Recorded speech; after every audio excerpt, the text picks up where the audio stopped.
اللہ کے پیارے رسول صلی اللہ تعالی علیہ وسلم ارشاد فرماتے کہ جس بندے کو 4 چیزیں مل گئی نا، اسے اللہ تعالیٰ نے دنیا اور آخرت کی بھلائیاں عطا فرما دی۔ 4 چیزیں جس شخص کو نصیب ہو گئی۔ یا رسول اللہ کون سی؟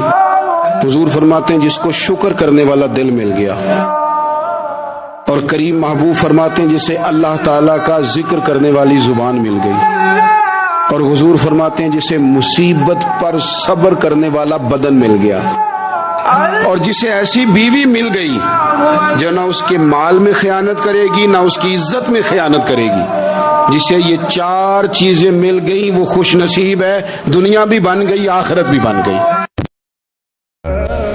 کروں شکر کتنا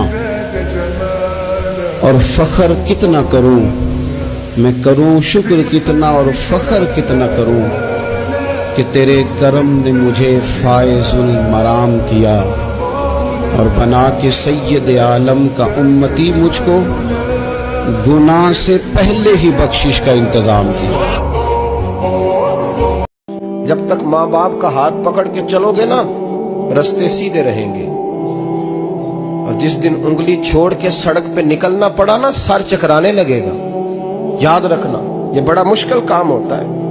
لوگوں کا تو رخ ہی اس دن واضح ہوتا ہے جس دن آدمی سائے سے محروم ہوتا ہے۔